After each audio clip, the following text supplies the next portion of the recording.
Hello friends, welcome to GS zone. एक बार मैं पुनः अपने समसामयिक विषयों पर आधारित वस्तुनिष्ठ प्रश्नों के विश्लेषणात्मक प्रस्तुति के साथ आपके समक्ष उपस्थित हूँ। तो आइए आज के एपिसोड के प्रश्नों की शुरुआत करते हैं। आज के एपिसोड का पहला प्रश्न है, अफगानिस्तान से भारतीयों को स्वदेश लाने हेतु कौन अभियान चलाया जा रहा है? Which campaign is being run to evacuate Indians from Afghanistan? आपके ऑप्शंस हैं, ए में ऑपरेशन देवी शक्ति, ऑप्शन बी है ऑपरेशन संकट मोचन, ऑपरेशन सी ऑपरेशन सेतु समुद्रम और ऑप्शन डी है उपर्युक्त में से कोई नहीं। तो जैसा कि आप जानते हैं कि अफगानिस्तान पर तालिबान का कब्जा हो चुका है और वहाँ जो पूर्व से भारतीय रह रहे हैं उन्हें निकालकर भारत लाने हेतु भारत सरकार ने एक कैंपेन शुरू किया है, एक अभियान शुरू किया है। तो उस अभियान का क्या नाम है, यह आपको बताना है। तो इस प्रश्न का सही उत्तर होगा ऑपरेशन देवी शक्ति। इसी ऑपरेशन के तहत, ऑपरेशन अर्थात किसी विशेष अभियान को जब चलाया जाता है किसी सरकार के द्वारा तो उसे ऑपरेशन का नाम दिया जाता है। तो इस ऑपरेशन देवी शक्ति के द्वारा अफगानिस्तान में जो भारतीय फंसे हुए थे उनको वहां से निकालकर भारत लाने हेतु भारत सरकार ने एक जो अभियान चलाया है उस अभियान का नाम है ऑपरेशन देवी शक्ति। वैसे ऑप्शन बी में जो ऑपरेशन संकट मोचन है यह भी एक इसी प्रकार का ऑपरेशन था जो 2016 में चलाया गया था और सूडान में जब गृह युद्ध हुआ था तो वहाँ फंसे भारतीयों को भारत लाने हेतु भारत सरकार ने यह ऑपरेशन चलाया था। और तत्कालीन विदेश राज्य मंत्री जनरल बीके सिंह के द्वारा इस अभियान का नेतृत्व किया गया था और उस समय लगभग 600 भारतीयों को सूडान से निकालकर भारत लाया गया था। और ऑप्शन सी में जो ऑपरेशन सेतु समुद्रम है, इसके बारे में आप पूर्व के एपिसोड में जानते हैं, आपको बताया गया है कि ऑपरेशन सेतु समुद्रम कोरोना काल में जो विदेशों में भारतीय फंसे हुए थे उनको भारत लाने हेतु भारत सरकार ने एक ऑपरेशन चलाया था जिसे ऑपरेशन सेतु समुद्रम का नाम दिया गया था।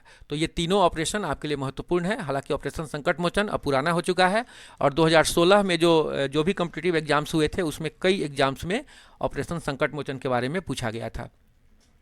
तो इस लिहाज से यह ऑपरेशन देवी शक्ति भी आपके लिए काफ़ी महत्वपूर्ण है और आने वाले एग्जाम्स में आपके लिए यहाँ से क्वेश्चन पूछा जा सकता है। और ऑपरेशन सेतु समुद्रम भी आपके लिए इम्पॉर्टेंट है। तो ये सभी ऑपरेशन आप ध्यान में रखेंगे, खास करके अभी ऑपरेशन देवी शक्ति जो चर्चा में है इससे निश्चित रूप से आने वाले एग्जाम्स में प्रश्न पूछे जाएंगे। तो आइए अब हम अगले प्रश्न को देखते हैं।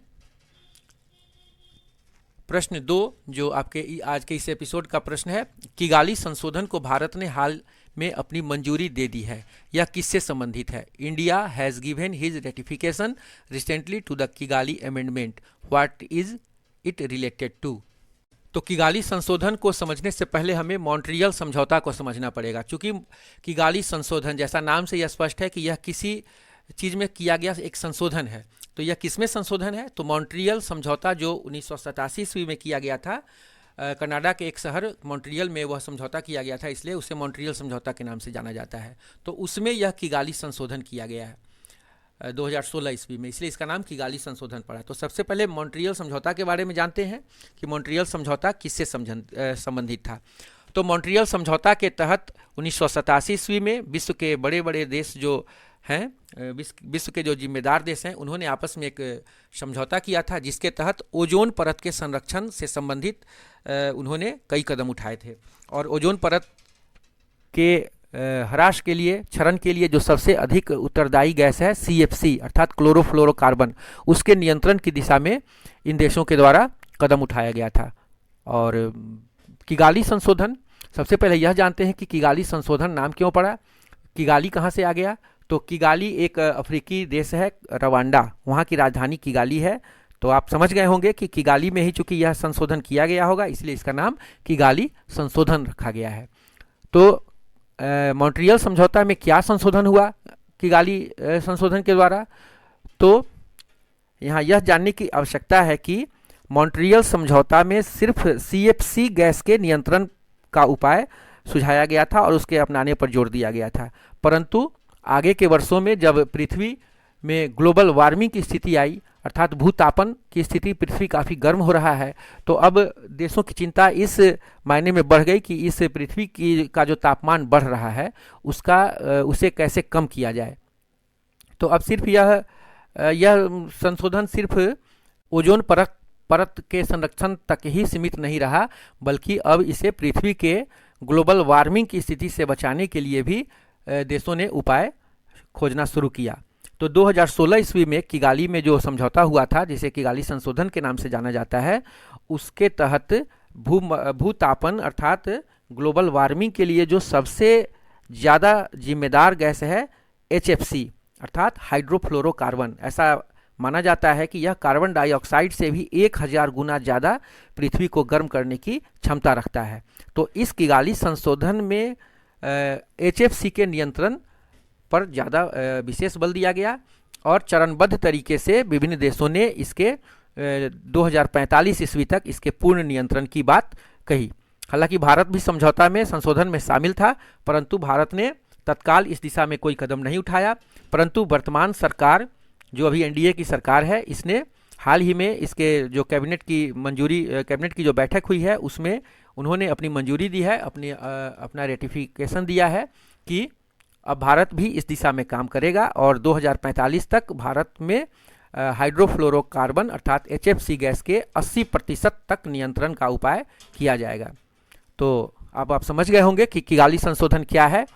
एक बार फिर से इसको हम संक्षिप्त में बताते हैं कि मॉन्ट्रियल समझौता सिर्फ CFC से संबंधित था, क्लोरोफ्लोरोकार्बन के नियंत्रण से संबंधित था, जबकि किगाली संशोधन अन्य जो ग्रीन हाउस गैसेज होती हैं उनके और सबसे अधिक हाइड्रोफ्लोरोकार्बन जो पृथ्वी के ग्लोबल वार्मिंग के लिए जिम्मेदार है उसके नियंत्रण पर इस किगाली संशोधन में काम किया गया और हाल ही में भारत ने इसे अपना रेटिफिकेशन अर्थात मंजूरी प्रदान कर दिया है। तो यह प्रश्न भी काफ़ी महत्वपूर्ण है आपके लिए। तो इस प्रश्न का सही उत्तर होगा किगाली संशोधन का संबंध किससे है, तो इस प्रश्न का सही उत्तर होगा पर्यावरण संरक्षण से। अब आइए एपिसोड के तीसरे प्रश्न को देखते हैं। तीसरा प्रश्न है, अफगानिस्तान पर तालिबान के कब्जे के बीच नॉर्दर्न अलायंस के किस नेता ने अपने को अफगानिस्तान का राष्ट्रपति घोषित कर दिया है? Which northern alliances leader has declared himself the president of Afghanistan amidst Taliban occupation of Afghanistan? Option A है Abdul Ghani Baradar, option B Amrullah Saleh, C में हामिद करजई और डी में बिस्मिल्लाह मोहम्मद। जैसा कि आप जानते हैं कि अफ़गानिस्तान पर तालिबान का कब्जा हो चुका है और सिर्फ एक इलाका जो अफ़गानिस्तान का है पंजशीर, वह तालिबान के कब्जे से अभी बाहर बताया जा रहा है। और इसी पंजशीर इलाके में एक नॉर्दर्न अलायंस है जिसका प्रभाव है और उसी नॉर्दर्न अलायंस के नेता हैं अमीरुल्लाह सालेह। इन्होंने अपने आप को अफ़गानिस्तान का राष्ट्रपति घोषित कर दिया है। स्वाभाविक रूप से ये अब्दुल गनी अशरफ जो इसके पूर्व में अफ़गानिस्तान के राष्ट्रपति थे और जिन्होंने देश छोड़ दिया और अभी वो संयुक्त अरब अमीरात में राजनीतिक शरण लिए हुए हैं, तो उनके देश छोड़ने के बाद स्वाभाविक रूप से अमीरुल्लाह सालेह जो गठबंधन के तहत वहाँ की सरकार में उपराष्ट्रपति थे, उन्होंने अपने आप को राष्ट्रपति घोषित कर दिया है। अब यहाँ वर्चस्व की लड़ाई है तालिबान और नॉर्दर्न अलायंस के बीच। देखिए आगे इस संघर्ष की परिणति क्या होती है। अगर तालिबान पूरे अफ़गानिस्तान पर कब्जा करने में सफल रहा तो आगे जो ये तालिबान के जो चीफ कमांडर हैं अब्दुल गनी बरादर, वो वहाँ का राष्ट्रपति हो सकते हैं। जबकि यदि नॉर्दर्न अलायंस तालिबान को हराने में सफल रहा तो अमीरुल्लाह सालेह जिन्होंने अपने आप को राष्ट्रपति घोषित कर दिया है, उनका शासन आगे कंटिन्यू हो सकता है। तो अभी इन दोनों के बीच वर्चस्व की लड़ाई है, तालिबान और नॉर्दर्न अलायंस के बीच। देखना है कि इसमें जीत किसकी होती है। तो इस प्रश्न का सही उत्तर है अमीरुल्लाह सालेह जो नॉर्दर्न अलायंस के नेता हैं और इन्होंने ही अपने आप को अफ़गानिस्तान का राष्ट्रपति घोषित कर दिया है। आज के एपिसोड का चौथा प्रश्न है, हाल में भारत में 4 नए आर्द्र स्थलों को रामसर साइट के रूप में मान्यता दी गई है, उनमें निम्न में से कौन नहीं है? Recently 4 wetland in India have been recognized as Ramsar sites. Which of the following is not? आपके ऑप्शंस हैं, ए में सुल्तानपुर राष्ट्रीय उद्यान हरियाणा, थोल झील वन्य जीव अभयारण्य गुजरात, सी में है वाधवाना आर्द्रभूमि गुजरात और डी में है लोकटक झील मणिपुर। तो सबसे पहले हमें यह जानने की आवश्यकता है कि रामसर साइट होता क्या है और इसे रामसर साइट क्यों कहा जाता है। तो रामसर साइट वैसे आर्द्र भूमि अर्थात वेटलैंड को कहा जाता है जो जलीय क्षेत्रों से घिरे होते हैं और इनका अपना एक अलग पर्यावरणीय और आर्थिक महत्व होता है। और इन्हें रामसर साइट इसलिए कहा जाता है कि 1975 ईस्वी में ईरान के रामसर नामक शहर, जो कैस्पियन सागर के तट पर बसा हुआ एक शहर है, तो वहीं पर एक अंतर्राष्ट्रीय सम्मेलन हुआ था जिसमें कई देशों ने भाग लिया था और उस बैठक में आर्द्र भूमि के संरक्षण अर्थात वेटलैंड जो होते हैं उनके संरक्षण की बात की गई थी और भारत ने इस समझौते पर 1982 ईस्वी में हस्ताक्षर किया था। तो इसके तहत विश्व के विभिन्न हिस्सों में, विभिन्न देशों में रामसर साइट चिन्हित किए जाते हैं और उनके विकास और उनका जो पर्यावरणीय महत्व है या उनका जो आर्थिक महत्व है उसके डेवलपमेंट की बात की जाती है। तो इससे पहले भारत में 42 रामसर साइट चिन्हित थे अर्थात मान्यता प्राप्त थे, जबकि हाल में 4 अन्य आर्द्र स्थलों को रामसर साइट के रूप में मान्यता दी गई है। इस प्रकार भारत में अभी वर्तमान में कुल मिलाकर 46 रामसर साइट हो गए हैं। तो हाल में जो 4 रामसर साइट को मान्यता मिली है उनमें इनमें से 3 सही है और 1 गलत है, यह आपको बताना है। तो इस प्रश्न का सही उत्तर होगा लोकटक झील, अर्थात ये जो सुल्तानपुर राष्ट्रीय उद्यान हरियाणा में, थोल झील वन्यजीव अभयारण्य गुजरात और वाधवाना आर्द्रभूमि गुजरात, ये 3 रामसर साइट को हाल ही में मान्यता दी गई है। और इसके अलावा एक और भिंडवास वन्यजीव अभयारण्य जो हरियाणा में है उसे रामसर साइट के रूप में चिन्हित किया गया है। और लोकटक झील जो ऑप्शन डी में है यह भी एक भारत का रामसर साइट है, परंतु इसे काफ़ी पहले ही रामसर साइट के रूप में मान्यता प्रदान की जा चुकी है। तो यह प्रश्न भी आपके लिए इम्पोर्टेंट है कि हाल ही में भारत के कितने स्थलों को रामसर साइट के रूप में चिन्हित किया गया है या अभी भारत में कुल कितने रामसर साइट उपलब्ध हैं। तो कुल मिलाकर अभी भारत में 46 रामसर साइट हैं। वैसे पूरे विश्व में 2412 रामसर साइट चिन्हित हैं। तो आइए अब इस एपिसोड का अगला प्रश्न देखते हैं। आज के एपिसोड का 5वां प्रश्न है, हाल में भारत का कौन राज्य पहला विपक्ष मुक्त राज्य बन गया है? Which state of India has become the first opposition free state recently? Options हैं ए में मेघालय, बी में नागालैंड, सी में त्रिपुरा और डी में मिजोरम। तो इस प्रश्न का सही उत्तर है नागालैंड, अर्थात नागालैंड भारत का पहला ऐसा राज्य है जो विपक्ष मुक्त राज्य बन गया है, अर्थात वहाँ ऑपोजिशन में कोई पार्टी नहीं है।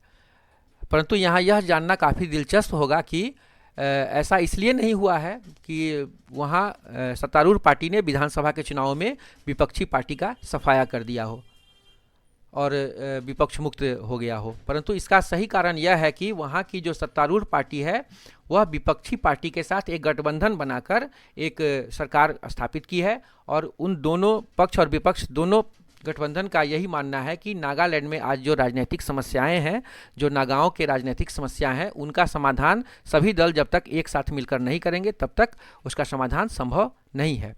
तो इसी उद्देश्य से नागालैंड के पक्ष और विपक्ष दोनों ने मिलकर एक राजकीय सरकार का गठन कर लिया है और इस दिशा में वो ईमानदारी से नागा समस्याओं के समाधान में लगे हुए हैं। तो ऐसा दूसरी बार हुआ है जब नागालैंड में विपक्ष मुक्त सरकार का गठन हुआ है। तो इस प्रश्न का सही उत्तर होगा ऑप्शन बी नागालैंड। आइए अभी इस एपिसोड के अगले प्रश्न को देखते हैं। प्रश्न संख्या 6, भारत का प्रथम हिमालयन फिल्म फेस्टिवल 2021 का आयोजन कहाँ किया जाएगा? Where will India's first Himalayan film festival 2021 be held? Option है लेह, ए में लेह, बी में जम्मू, सी में धर्मशाला और डी में ऋषिकेश। जैसा कि आप ऑप्शन में देख रहे हैं ये चारों शहर हिमालयी शहर हैं, अर्थात हिमालय पर बसे हुए शहर हैं। तो यहाँ पर किस शहर में प्रथम हिमालयन फिल्म फेस्टिवल 2021 का आयोजन किया जाना है? तो जैसा कि आप जानते हैं कि इस प्रश्न का वैसे सही उत्तर पहले जान लेते हैं कि इस प्रश्न का सही उत्तर होगा ऑप्शन ए अर्थात लेह। और इसके आयोजन की आवश्यकता क्यों पड़ी?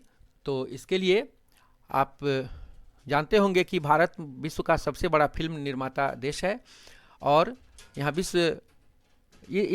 देश में सबसे अधिक फिल्म महाराष्ट्र में बनाए जाते हैं और बॉलीवुड जो पूरे दुनिया में मशहूर है फिल्म बनाने के लिए, परंतु जो हमारे देश के फिल्म निर्माता हैं उनकी पहली पसंद हिमालयी क्षेत्र होते हैं फिल्म की शूटिंग करने के लिए।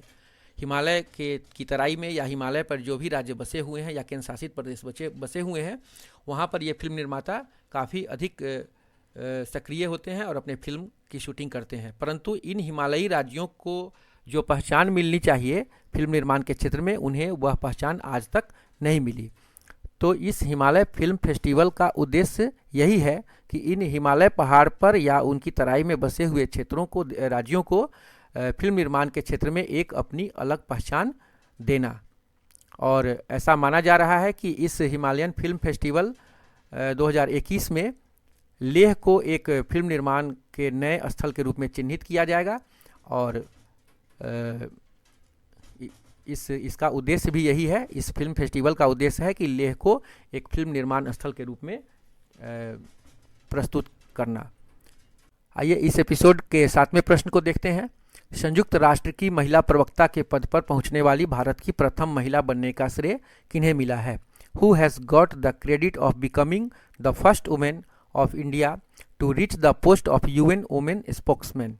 तो इसका ऑप्शन है ए में अपर्णा घोष, बी में मिताली राज, ऑप्शन सी है जोया अग्रवाल और डी में है अंशु मलिक। तो इस प्रश्न का सही उत्तर होगा जोया अग्रवाल। जैसा कि आप जानते हैं, जोया अग्रवाल इंडियन एयरलाइंस की एक पायलट हैं और इनके नाम हवाई जहाज़ उड़ाने के कई कीर्तिमान जुड़े हुए हैं इनके नाम से।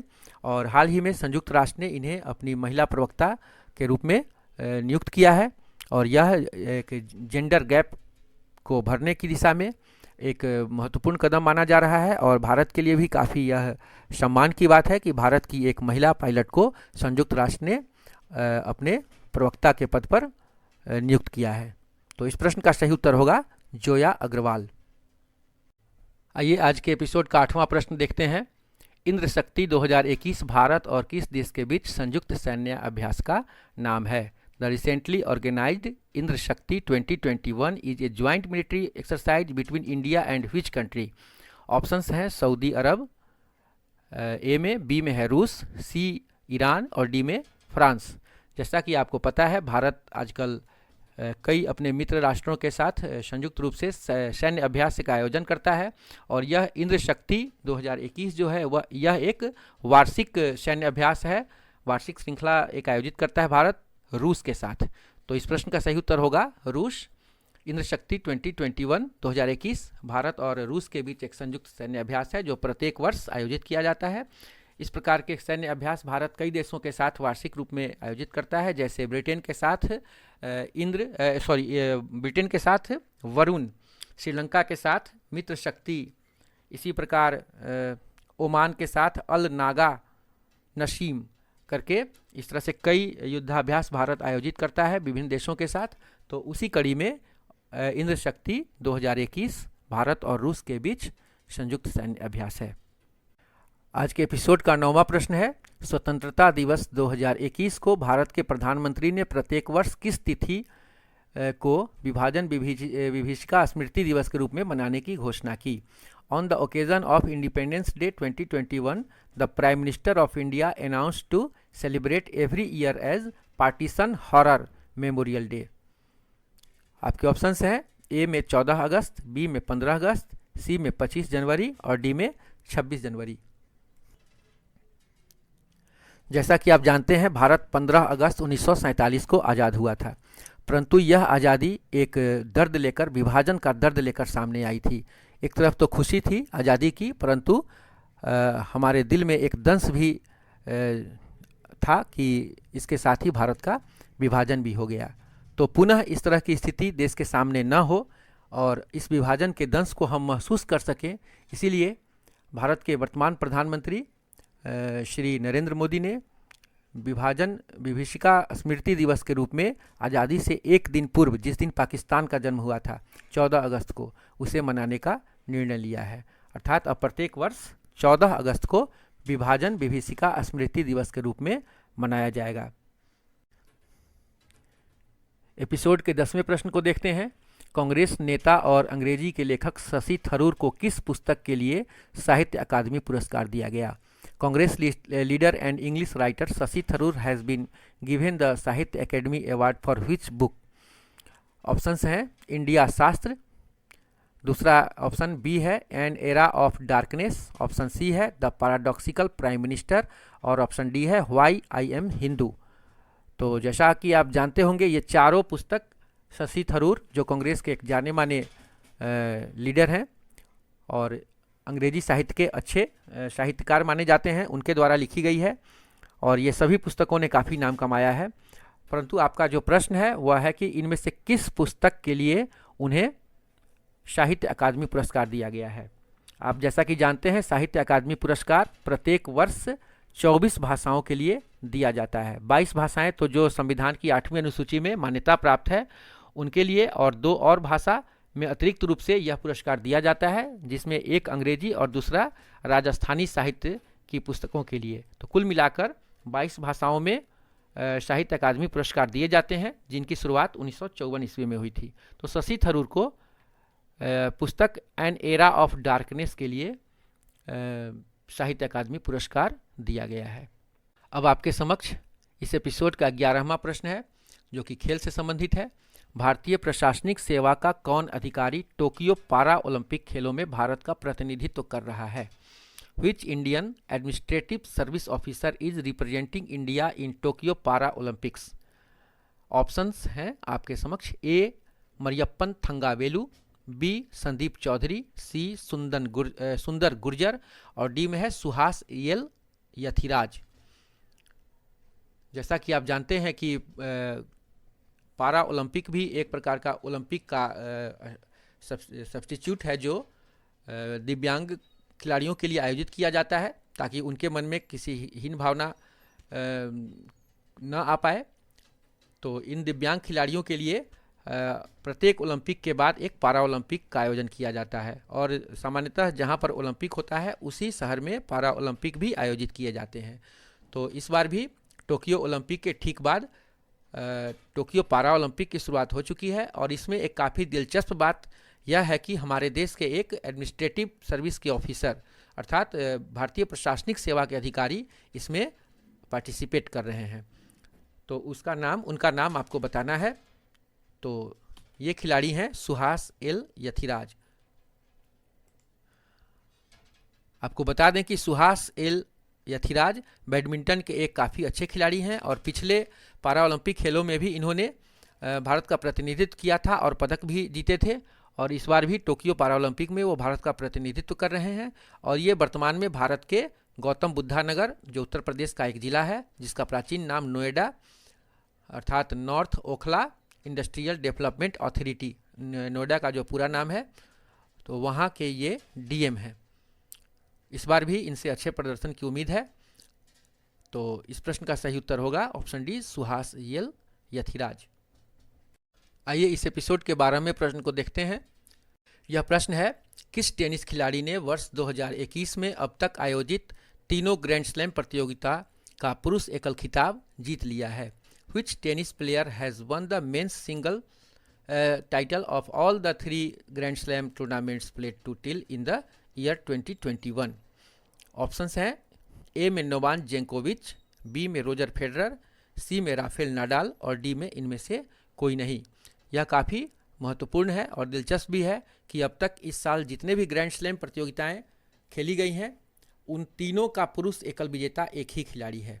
तक जो 3 ग्रैंड स्लैम आयोजित किए गए हैं ऑस्ट्रेलियन ओपन, फ्रेंच ओपन और विंबलडन, इन तीनों के विजेता खिलाड़ी हैं, पुरुष एकल विजेता खिलाड़ी हैं नोवाक जोकोविच, जो एक गौरव की बात है जोकोविच के लिए। ये सर्बिया के रहने वाले हैं। आज के एपिसोड का 13वां प्रश्न है आईपीएल 2021 के शेष मैच किस शहर में खेले जाएंगे? In which city will the remaining match of IPL 2021 be played? Options हैं ए में शारजाह, बी में दुबई, सी में आबू धाबी और डी में रियाद। इन चारों ऑप्शन में एक रियाद को छोड़कर बाकी तीनों जो अरब शहर हैं, अरब देश के शहर हैं, ये इन तीनों का काफ़ी समृद्ध इतिहास है क्रिकेट के मामले में। शारजाह में पहले काफ़ी क्रिकेट टूर्नामेंट हुआ करते थे, दुबई में भी और आबू धाबी, इन तीनों शहरों में क्रिकेट के मैच आयोजित होते रहे हैं। तो अभी कोरोना के कारण भारत में जो आईपीएल का 14वां संस्करण चल रहा था उसे बीच में ही रोकना पड़ा और ऐसा लग रहा था कि शायद इस बार का आईपीएल अब समाप्त हो चुका है। परंतु भारतीय क्रिकेट कंट्रोल बोर्ड के जो अध्यक्ष हैं सौरव गांगुली, उन्होंने हाल ही में घोषणा की है कि आईपीएल 14 के जो शेष मैच है वो खेले जाएंगे और वो संयुक्त अरब अमीरात के दुबई शहर में खेले जाएंगे। तो इस प्रश्न का सही उत्तर होगा दुबई, अर्थात 14वें आईपीएल के शेष मैच दुबई में आयोजित होंगे। आज के एपिसोड का 14वां प्रश्न है, टोक्यो ओलंपिक के संबंध में निम्न में से कौन कथन सत्य है?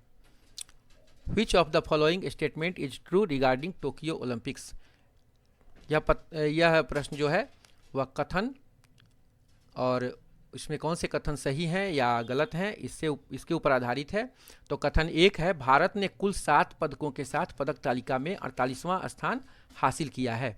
India finished 48th position in the medal tally with A total of 7 medals.